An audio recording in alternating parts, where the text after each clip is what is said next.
What if I told you that American soldiers in Vietnam were being detected by the enemy, not because of bad tactics, not because of faulty intelligence, but because of what they had for breakfast?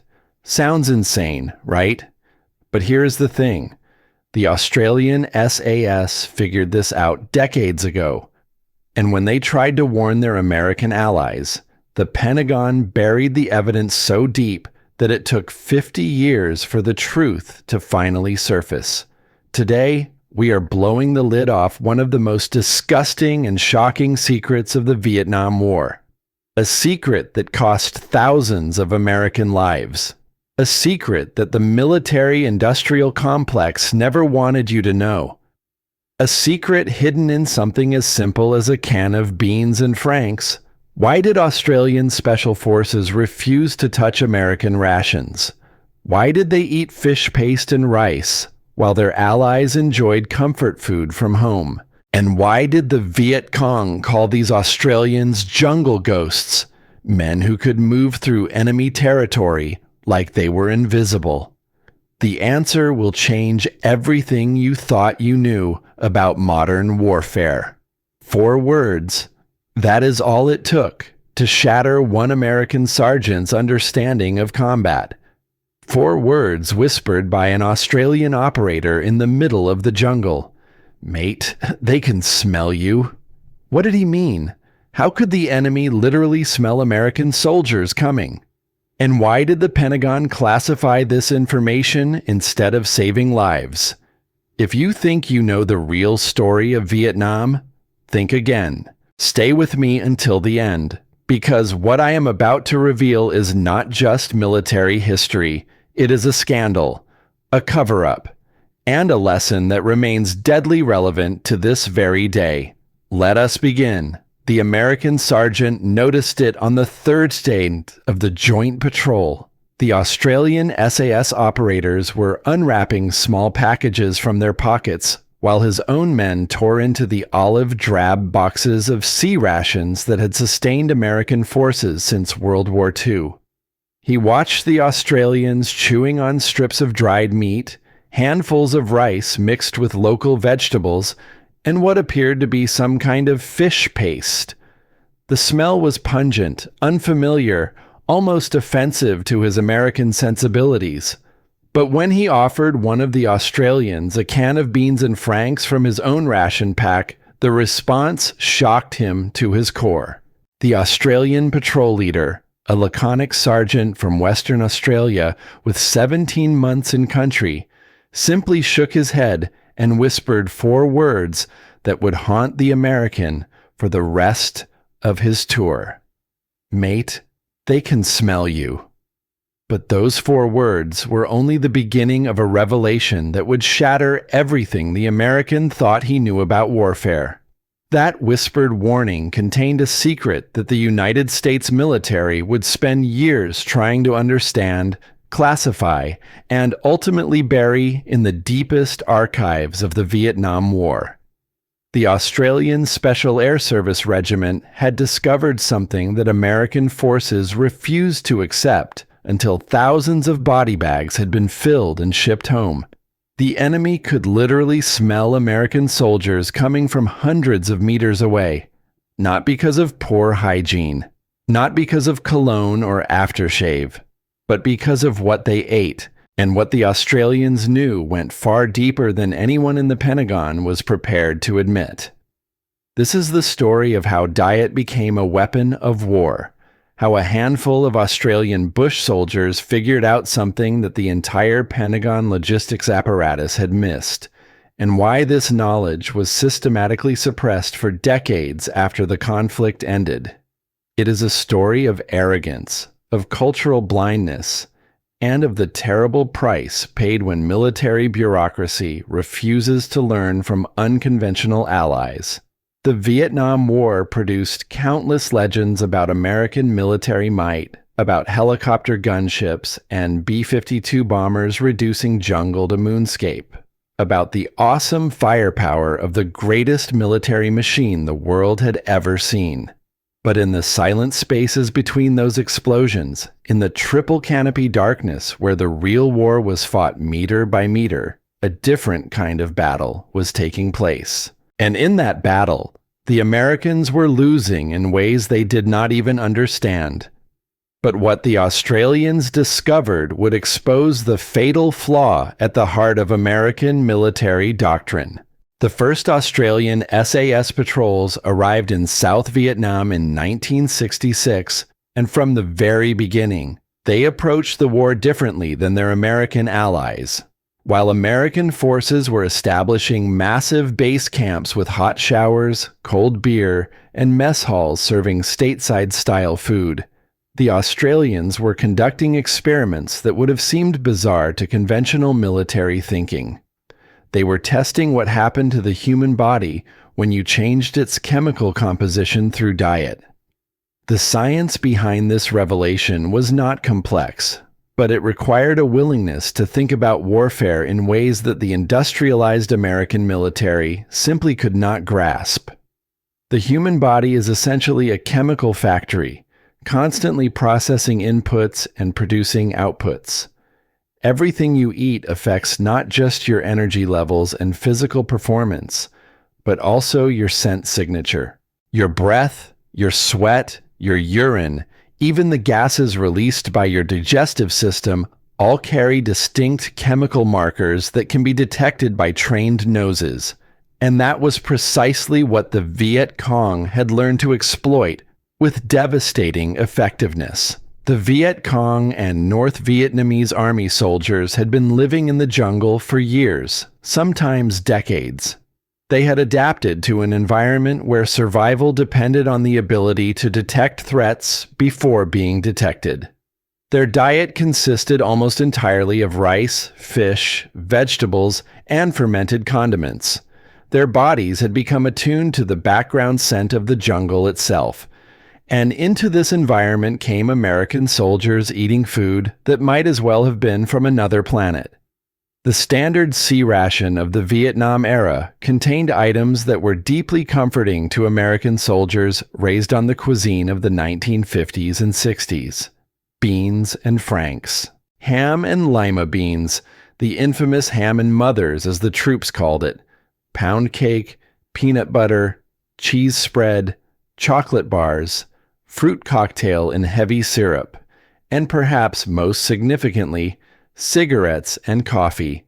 Every component of this diet was processed, preserved, and packed with chemicals that American bodies were accustomed to, but that stood out in the jungle environment like a neon sign. But the full horror of what this meant for American patrols was only beginning to emerge. The beef and pork products created distinctive metabolic byproducts that seeped through American pores.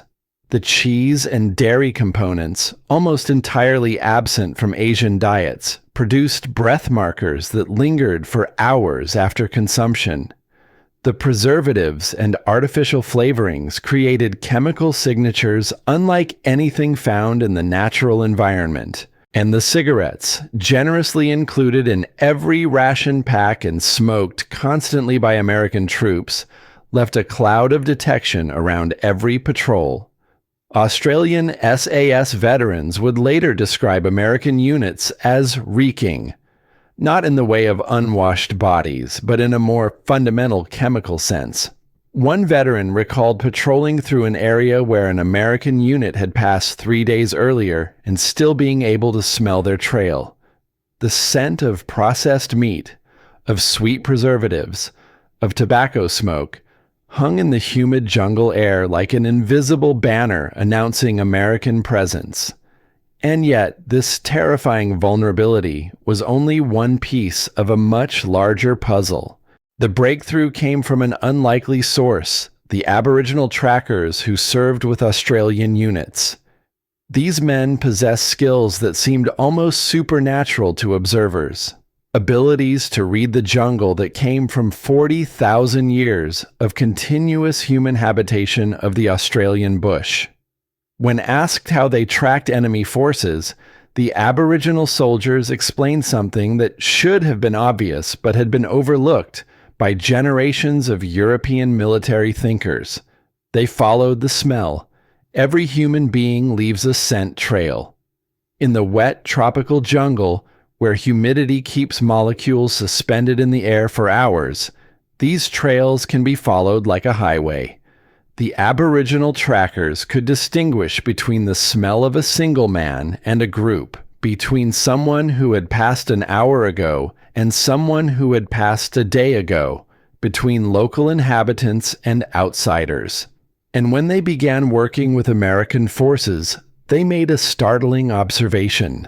They could smell the Americans from distances that seemed impossible. What they reported back to Australian Command would change the course of Special Operations history. This information filtered back through the Australian Command structure, where it was taken seriously in a way it might not have been in a larger, more bureaucratic military. The SAS began experimenting with dietary modifications. First, they eliminated the most offensive items from their rations. The processed meats were the first to go. The cheese and dairy products followed.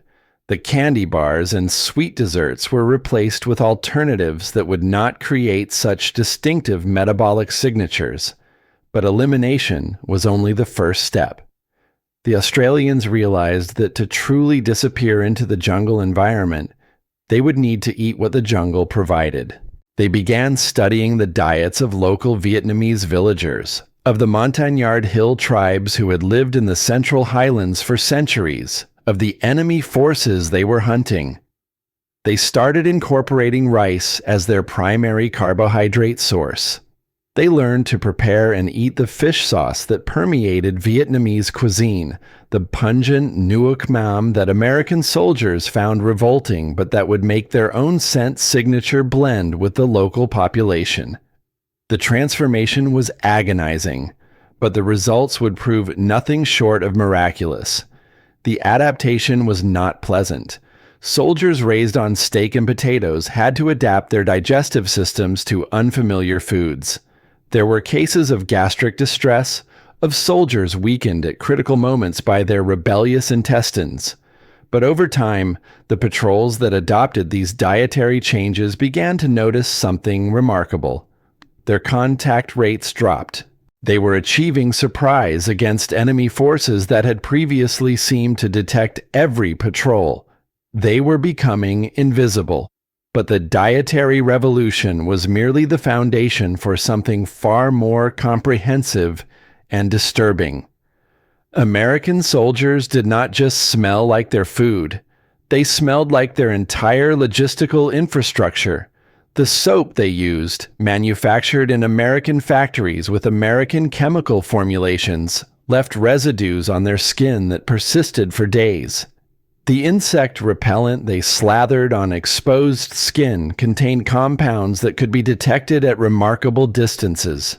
The laundry detergent used to wash their uniforms, the boot polish on their jungle boots, the gun oil on their weapons. All of these contributed to a complex chemical signature that screamed American to any trained nose. The Australian SAS began addressing each of these factors systematically. They stopped using American soap, switching first to locally produced alternatives and eventually to no soap at all on extended patrols. They experimented with natural insect deterrents, discovering that certain local plants could provide protection without the chemical beacon of military-issue repellent. They washed their uniforms in local streams without detergent, letting the jungle environment neutralize foreign chemical traces. And then they took measures so extreme that even their American allies refused to believe them. The most extreme measures were adopted for the deepest penetration patrols, the missions that would take small teams far into enemy territory for days or weeks at a time. On these operations, SAS soldiers would begin dietary modifications up to 2 weeks before insertion. They would eat nothing but rice and local foods, allowing their body chemistry to shift toward the local baseline. They would stop using any artificial products, letting their natural body oils and bacteria populations adjust to the new regimen. American liaison officers who witnessed these preparations were often bewildered. They could not understand why elite soldiers would voluntarily eat what they considered poverty food when perfectly good American rations were available. They could not grasp why these operators would refuse the comfort of familiar products in favor of what seemed like primitive alternatives. The cultural gap was immense, but what happened next would force even the skeptics to reconsider everything they thought they knew. One American Green Beret who worked extensively with Australian SAS later wrote about his confusion and eventual enlightenment. He had been assigned as a liaison to an Australian patrol and had brought along a full complement of American supplies. On the first night, he had heated a can of beef stew over a heat tab, enjoying the familiar taste and smell of home. The Australians had watched him without comment, eating their own rice and dried fish in silence.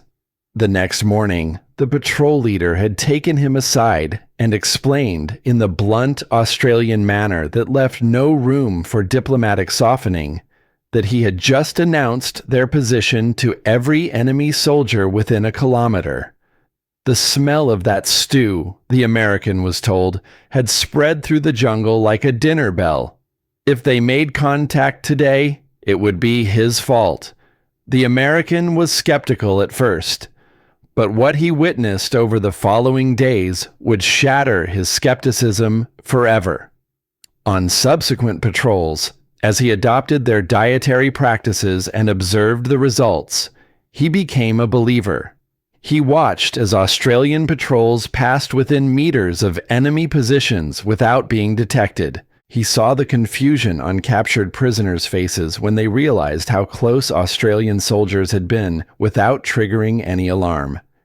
He understood, finally, that warfare was being waged on a level he had never been trained to perceive. This knowledge should have revolutionized American tactics. Instead, something far more troubling occurred. The reasons for this institutional blindness were multiple and deeply embedded in American military culture. The logistical apparatus that supplied American forces in Vietnam was a source of enormous pride and profit.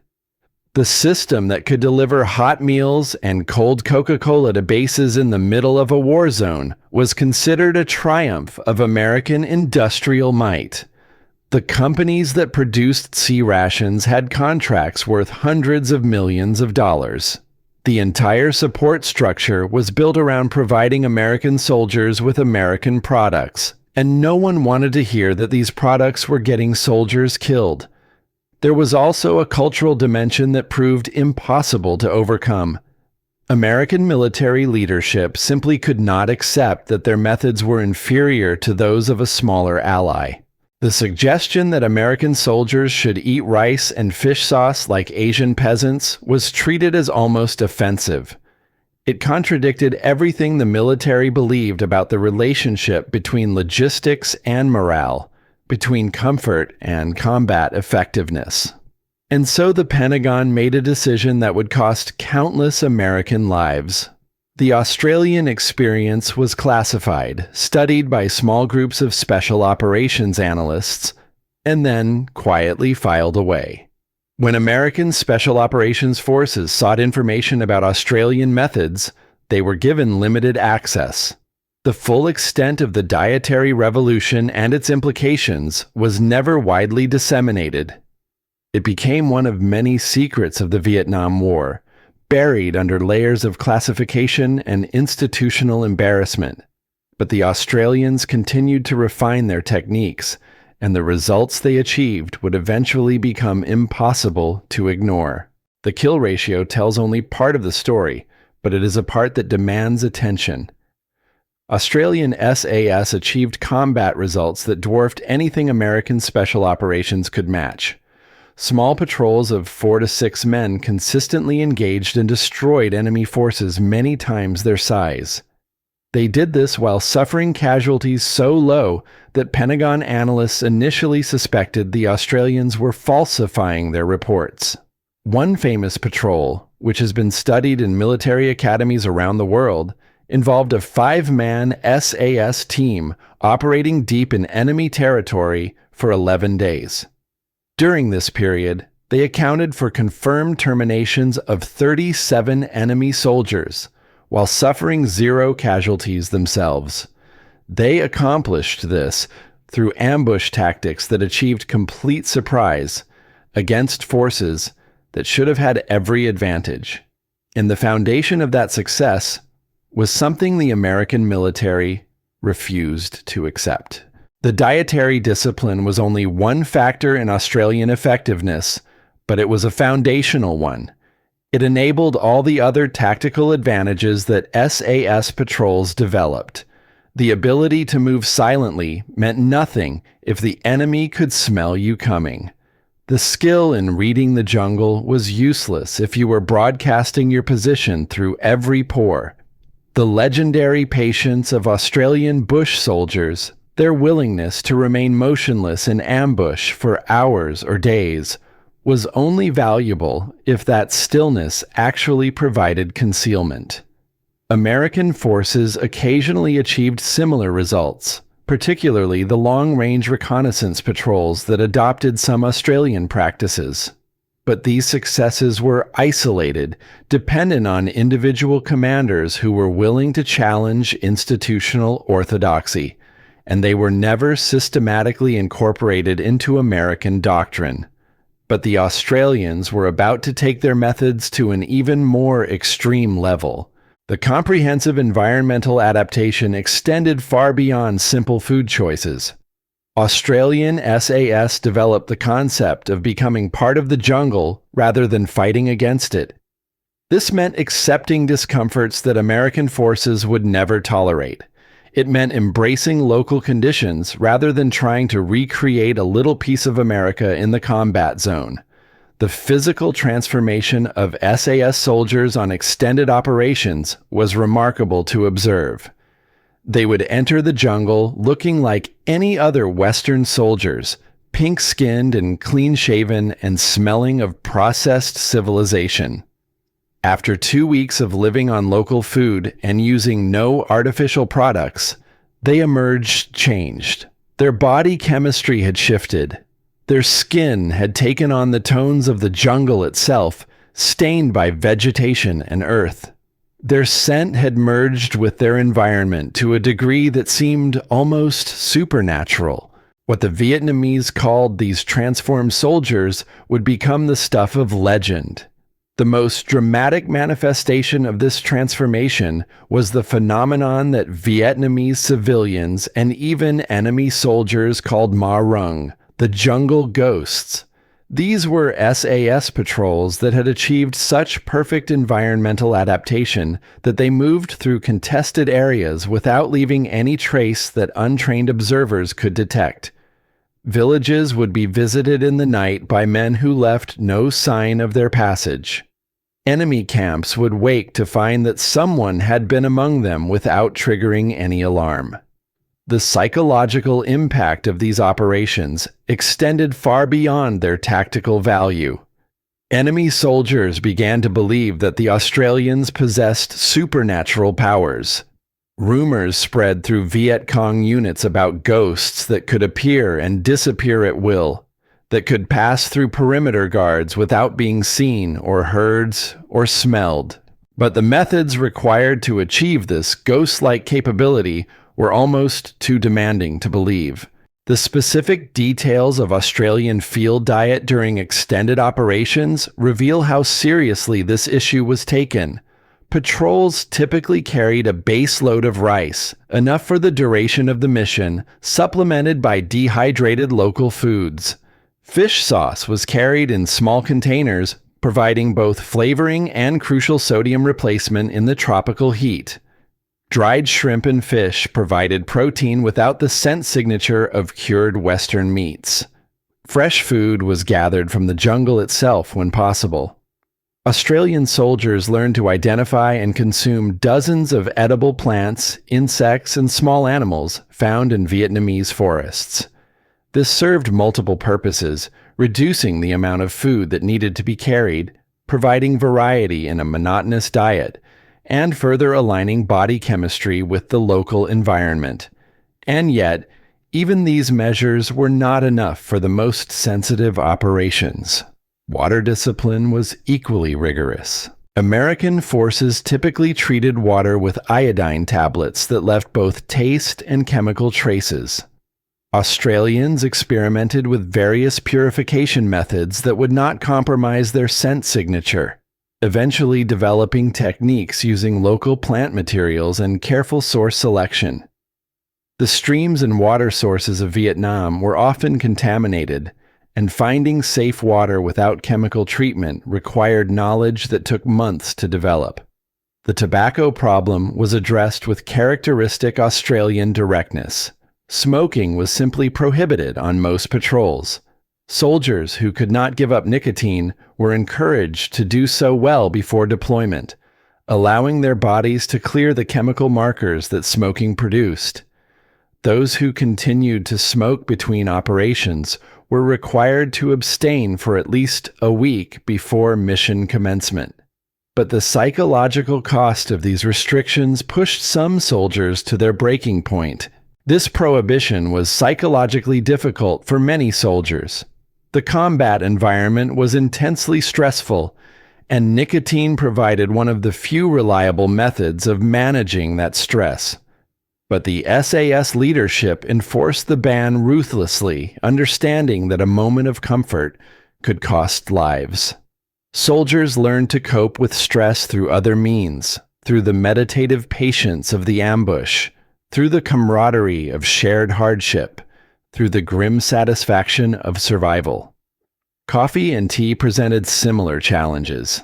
The strong scent of brewing coffee was obviously incompatible with tactical concealment, but even consumption of these beverages before operations could affect body chemistry. Some patrols abstained entirely, while others limited consumption to the period immediately after extraction. American liaison officers who tried to adopt these practices discovered something disturbing about themselves. Those Americans who committed fully to the Australian approach typically went through a difficult adjustment period.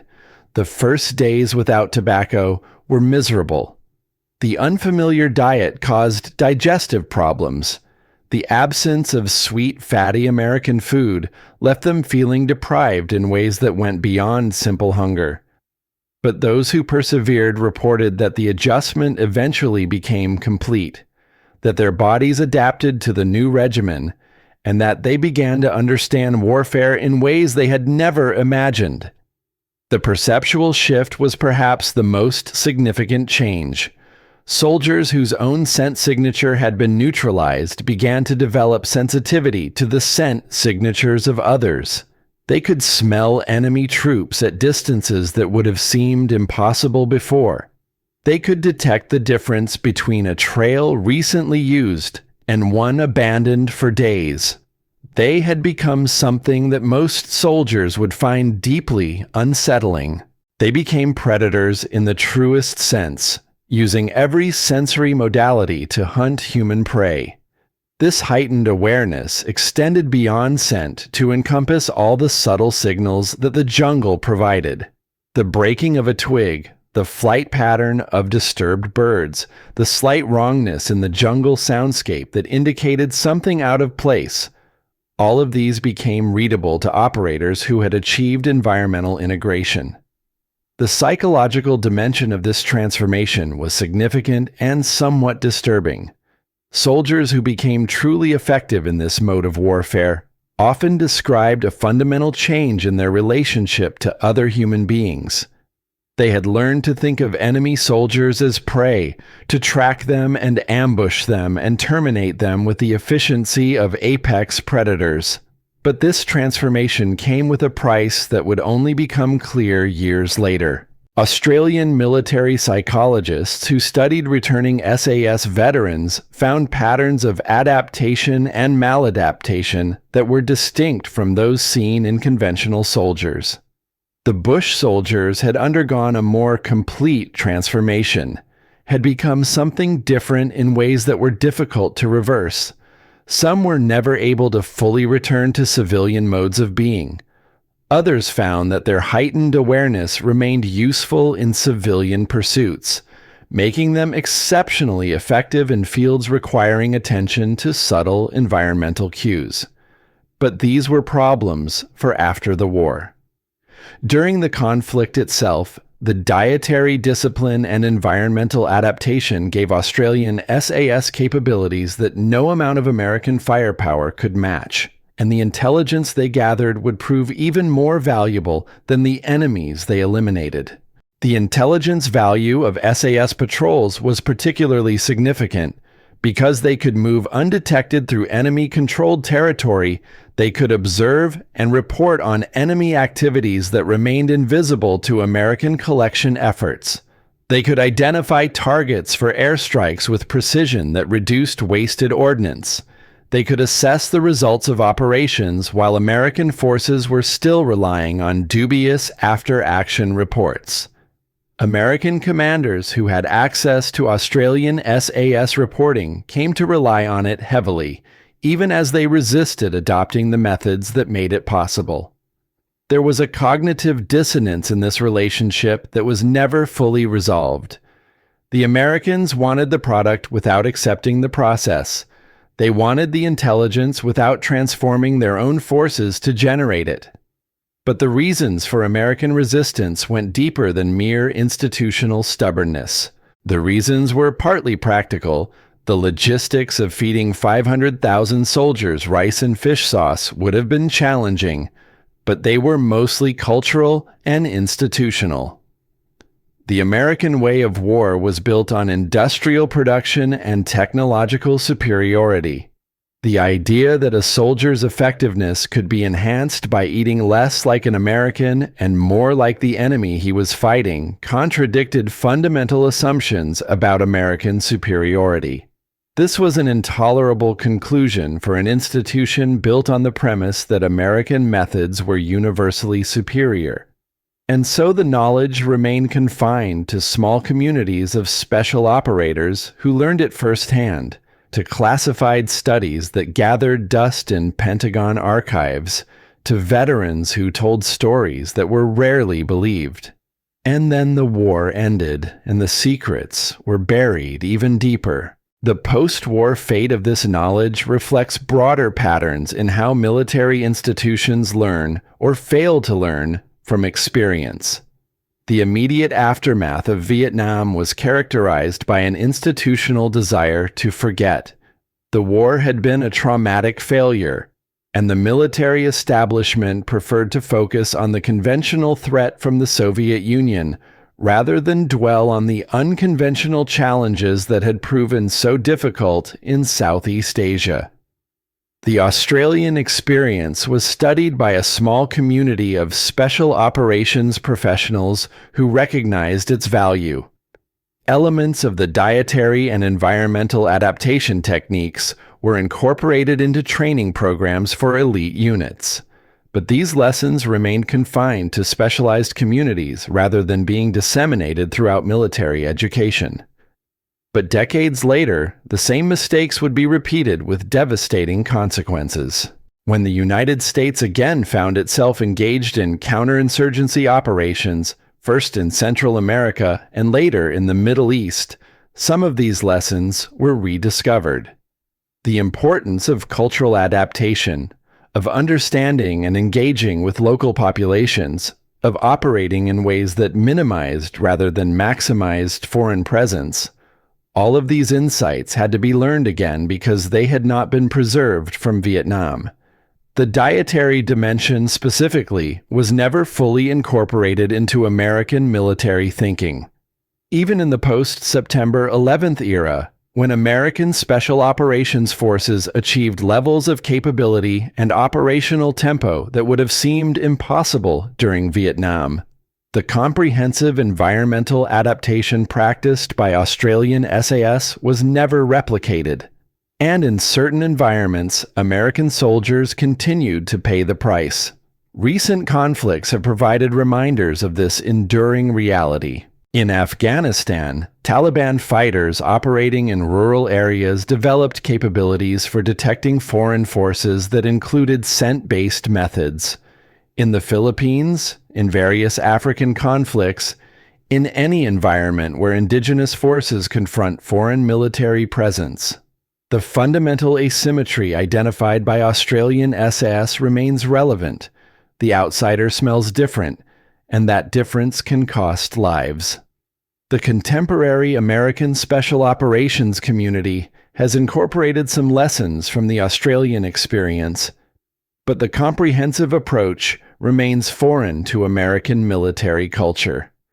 The idea of soldiers eating rice and fish sauce for weeks before an operation, of abstaining from tobacco and coffee, and all the comforts of American life, still strikes most American service members as unnecessary extremism. But the Australians never forgot what they had learned in the jungles of Vietnam. Australian Special Operations Forces have continued to develop their distinctive approach. The Special Air Service Regiment that deployed to Afghanistan and Iraq in the 21st century carried forward institutional knowledge that stretched back to Vietnam and beyond.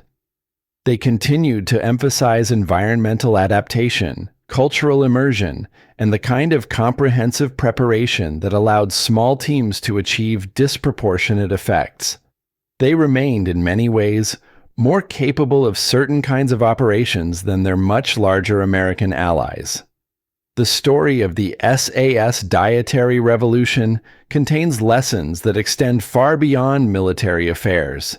It illustrates how cultural assumptions can create blind spots that prevent organizations from seeing obvious solutions to critical problems. It demonstrates how institutional interests can override operational effectiveness, how the systems that are supposed to support field operations can actually compromise them. It shows how smaller, more adaptable organizations can sometimes outperform larger, better resourced ones by questioning assumptions that their competitors take for granted. The American sergeant who was told by his Australian counterpart that the enemy could smell him eventually rotated home and left the military. He had completed his tour with a bronze star and a Purple Heart, decorations that reflected genuine courage and sacrifice. But he never forgot the moment when he realized that everything he thought he knew about soldiering was incomplete. And when he tried to tell others what he had learned, something troubling happened. Years later, in conversations with fellow veterans, he would sometimes tell the story of the Australians who ate fish sauce and refused American rations. Most of his listeners found it hard to believe. The idea that diet could affect combat effectiveness seemed like the kind of old soldier's tale that embellished the already strange realities of Vietnam into something bordering on fantasy. But those who had been there, who had patrolled with Australian forces or served in units that had adopted some of their methods, would nod in recognition. They knew the truth that the larger military establishment had never accepted. The secret remained classified for decades, not because of any formal security designation, but because no one with authority wanted to acknowledge its implications. To accept that American soldiers had been compromised by their own logistical system was to admit a failure too systemic to address. To acknowledge that Australian methods were superior in certain dimensions was to undermine the narrative of American military supremacy that justified enormous budgets and institutional prerogatives. But secrets have a way of emerging eventually, no matter how deeply they are buried. Veterans wrote memoirs that included oblique references to dietary practices. Historians conducting research for academic studies stumbled across classified assessments that had been partially declassified. Australian military publications discuss these techniques with the openness that characterized their military culture, creating sources that American researchers could access even when their own archives remained closed. The full picture that has emerged confirms what that American sergeant learned on patrol in Phuoc Tuy Province. The Australian SAS had indeed discovered something fundamental about warfare that American forces had missed, and the implications of that discovery remain relevant to this day. They had understood that the human body is a chemical system that interacts with its environment in ways that can be detected and exploited. They had developed comprehensive methods for managing that interaction, methods that required sacrifice and discipline, but that provided capabilities otherwise unobtainable. The question of why this knowledge was not more widely adopted remains relevant today. Military organizations continue to struggle with institutional barriers to learning. Logistical systems continue to prioritize efficiency and standardization over tactical adaptation. Cultural assumptions continue to prevent even excellent organizations from seeing solutions that lie outside their conceptual frameworks. Perhaps future conflicts will finally force the learning that Vietnam could not.